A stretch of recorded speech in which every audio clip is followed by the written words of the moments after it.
ಅಕ್ಷತಾ. ನಾವು ಸ್ವಾಮಿ ವಿವೇಕಾನಂದ ಪಬ್ಲಿಕ್ ಶಾಲೆಯಲ್ಲಿ ಓದುತ್ತಿದ್ದೇವೆ. ಕನ್ನಡವೆಂದರೆ ಬರೀ ನುಡಿಯಲ್ಲ, ಹೀಗಿದೆ ಅದರ ಅರ್ಥ. ಕನ್ನಡವೆಂದರೆ ಬರೀ ನಾಡಲ್ಲ, ಭೂಪಟ ಗೆರೆ ಚುಕ್ಕೆ. ಕನ್ನಡ ಬರೀ ಕರ್ನಾಟಕವಲ್ಲ, ಅಸೀಮ ಅದು ಆದಿವಂತ. ಕನ್ನಡ ನಾಡಿನ ಮೂಲ ನಿವಾಸಿಗಳಿಗೆ 70ನೇ ಕನ್ನಡ ರಾಜ್ಯೋತ್ಸವದ ಶುಭಾಶಯಗಳು. ಕರ್ನಾಟಕ ರಾಜ್ಯೋತ್ಸವದ ಅಂಗವಾಗಿ ಕರ್ನಾಟಕದ 31 ಜಿಲ್ಲೆಗಳ ವಿಶೇಷತೆಗಳನ್ನು ತಿಳಿಸಲು ನಮ್ಮ ಸ್ನೇಹಿತರು ಬರುತ್ತಿದ್ದಾರೆ. ಇನ್ನು ನಾನು ಬೆಳಗಾವಿಯ ಬಗ್ಗೆ ವಿಶೇಷತೆಗಳನ್ನು ಹೇಳುತ್ತೇನೆ. ಬೆಳಗಾವಿ ಜಿಲ್ಲೆಯು ನವೆಂಬರ್ 1, 1956ರಲ್ಲಿ ರಚನೆಯಾಯಿತು. ಇಲ್ಲಿ ಕೃಷ್ಣಾ, ಮಲಪ್ರಭಾ, ಘಟಪ್ರಭಾ, ವೇದಗಂಗಾ, ದೂಧಗಂಗಾ, ಪಂಡರಿ, ಮಹಾದಾಯಿ ಮುಂತಾದ ನದಿಗಳು ಹರಿಯುತ್ತವೆ. ವಿಶ್ವೇಶ್ವರಯ್ಯ ತಾಂತ್ರಿಕ ವಿಶ್ವವಿದ್ಯಾಲಯ ಮತ್ತು ಲಿಂಗಾಯತ ಶಿಕ್ಷಣ ಸಂಸ್ಥೆಗಳು ಇವೆ. ಕಿತ್ತೂರು ಸಂಸ್ಥಾನದ ರಾಣಿ ಚೆನ್ನಮ್ಮಳ ಬಲಗೈ ಬಂಟ ಸಂಗೊಳ್ಳಿ ರಾಯಣ್ಣ ಮಹಾಪುರುಷನಾಗಿದ್ದಾನೆ. ಇದರ ಪ್ರಮುಖ ಬೆಳೆಗಳು ಹತ್ತಿ, ಜೋಳ ಬೆಳೆಯುತ್ತಾರೆ. ಈ ಜಿಲ್ಲೆಯು ಎಲ್ಲ ಜಿಲ್ಲೆಗಿಂತ ದೊಡ್ಡದಾಗಿದೆ. ಅಷ್ಟೇ ಅಲ್ಲದೆ ಈ ಜಿಲ್ಲೆಯು ಗಡಿನಾಡು ಪ್ರದೇಶವನ್ನು ಹೊಂದಿದೆ.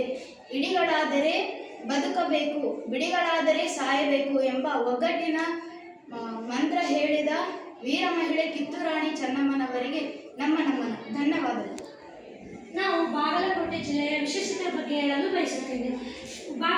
ಬಾಗಲಕೋಟೆ ಜಿಲ್ಲೆಯು ಆಗಸ್ಟ್ 15, 1997ರಲ್ಲಿ ರಚನೆಯಾಗಿದೆ.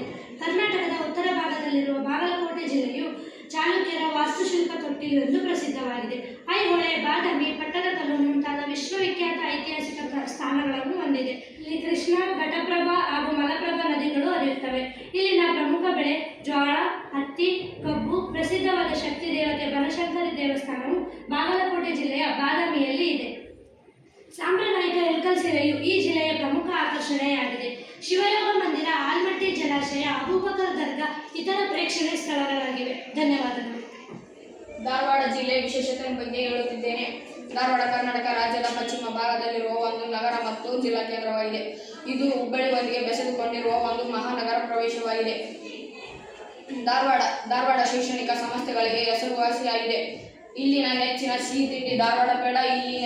ಇಲ್ಲಿ ಜನಿಸಿರುವ ದ.ರಾ. ಬೇಂದ್ರೆಯವರು ಮತ್ತು ಅದರಲ್ಲೂ ವಿಶೇಷವಾಗಿ ಕರ್ನಾಟಕ ವಿಶ್ವವಿದ್ಯಾಲಯಕ್ಕೆ ಇದು ನೆಲೆಯಾಗಿದೆ. ಧಾರವಾಡವು ಹಿಂದೂಸ್ತಾನಿ ಶಾಸ್ತ್ರೀಯ ಸಂಗೀತಕ್ಕೆ ಪ್ರಸಿದ್ಧವಾಗಿದೆ. ಧನ್ಯವಾದಗಳು. ನಾವು ಈಗ ಗದಗ ಜಿಲ್ಲೆಯ ವಿಶೇಷತೆಗಳನ್ನು ಹೇಳುತ್ತೇವೆ. ಗದಗ ನಗರವು ಉತ್ತರ ಕನ್ನಡ ಜಿಲ್ಲೆಯ ಹಿಂದೂಸ್ತಾನಿ ಗಾಯಕ ಸಂಗೀತದ ಪ್ರಮುಖ ಸ್ಥಾನವಾಗಿದೆ. ಹಿಂದೂಸ್ತಾನಿ ಭಾರತ ರತ್ನ ಪುರಸ್ಕೃತ ಪ್ರಶಸ್ತಿ ಹಾಗೂ ಜೋಶಿಯವರ ನೆಲೆಯಾಗಿದೆ. ನಾಟಕದ ಸ್ವಾತಂತ್ರ್ಯ ಹೋರಾಟಗಾರ ಶ್ರೀ ಹುಲಿಗಲ್ ನಾರಾಯಣ ರಾವ್ ಮತ್ತು ಪಂಡಿತ್ ಪುಟ್ಟರಾಜ ಗವಾಯಿಗಳು ಮತ್ತು ನಮ್ಮ ಪ್ರಸಿದ್ಧ ಕ್ರಿಕೆಟ್ ಆಟಗಾರ ಸುನಿಲ್ ಜೋಶಿ ಸಹ ಗದಗ ನಗರದವರಾಗಿದ್ದಾರೆ. ಧನ್ಯವಾದಗಳು. ನಾವು ಹಾವೇರಿ ಜಿಲ್ಲೆಯ ವಿಶೇಷತೆಗಳ ಬಗ್ಗೆ ಹೇಳುತ್ತೇವೆ. ಕರ್ನಾಟಕದ ಹೃದಯ ಭಾಗದಲ್ಲಿರುವ ಹಾವೇರಿ ಜಿಲ್ಲೆಯು ಒಂದು ಜಿಲ್ಲೆಯಾಗಿದ್ದು, ಇದು ತನ್ನ ಏಲಕ್ಕಿ ಪರಿಮಳಕ್ಕೆ, ಬೆಣ್ಣೆ ಕೆಫೆಗಳಿಗೆ ಹಾಗೂ ಸಾಂಸ್ಕೃತಿಕ ಶ್ರೀಮಂತಿಕೆಗೆ ಹೆಸರುವಾಸಿಯಾಗಿದೆ. ಹಾಗೂ ಬ್ಯಾಡಗಿ ಮೆಣಸಿನಕಾಯಿ, ಹೂವಿನ ಇಪ್ಪರಿಗೆ ಮಠ ಹಾಗೂ 16ನೇ ಶತಮಾನದ ದಾಸ ಶ್ರೇಷ್ಠ ಕನಕದಾಸರ ಹುಟ್ಟೂರಾದ ಬಾಡ ಎಂಬ ಗ್ರಾಮಸ್ಥಳಕ್ಕೆ ಹೆಸರುವಾಸಿಯಾಗಿದೆ. ದುರ್ಜನರ ಜೊತೆ ಸ್ನೇಹಕ್ಕಿಂತ ಸಜ್ಜನರ ಜೊತೆಗೆ ಜಗಳಾಡುವುದೇ ಲೇಸು. ಇದನ್ನು ಹೇಳಿದವರು ಕನಕದಾಸರು. 14ನೇ ಶತಮಾನದ ಸರ್ವಜ್ಞ ಅವರು ಹಾವೇರಿ ಜಿಲ್ಲೆಯಲ್ಲಿ ಜನಿಸಿದರು. ಗುರುವಿಂದ ಬಂಧುಗಳು, ಗುರುವಿಂದ ದೈವಗಳು, ಗುರುವಿಂದ ಹಿಡಿದು ಪುಣ್ಯದು ಜಗಕ್ಕೆಲ್ಲ ಗುರುವಿಂದ ಮುಕ್ತಿ ಸರ್ವಜ್ಞ.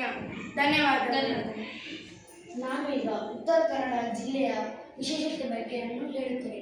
ಉತ್ತರ ಕನ್ನಡ ಜಿಲ್ಲೆಯು ಇದು ಕರಾವಳಿ ಪ್ರದೇಶದಿಂದ ಮತ್ತೊಂದು ಜಿಲ್ಲೆಯಾಗಿದೆ. ಇದು ಘಟ್ಟಗಳು, ಸುಂದರ ಕಡಲ ತೀರಗಳು ಹಾಗೂ ಹಸಿರುಮಯ ಪ್ರದೇಶದಿಂದ ಹೆಸರುವಾಸಿಯಾಗಿದೆ.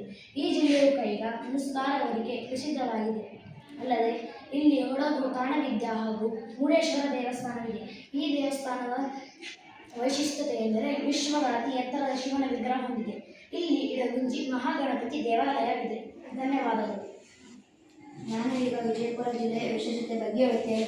ವಿಜಯಪುರ ಜಿಲ್ಲೆಯ ಗುರುಮಠ, ಇಬ್ರಾಹಿಂ ರೋಜಾ, ಬಾರಾಕಮಾನ್ ಇನ್ನು ಮುಂತಾದ ಪ್ರಾಚೀನ ವಾಸ್ತುಶಿಲ್ಪಗಳಿಗೆ ಹೆಸರುವಾಸಿಯಾಗಿದೆ.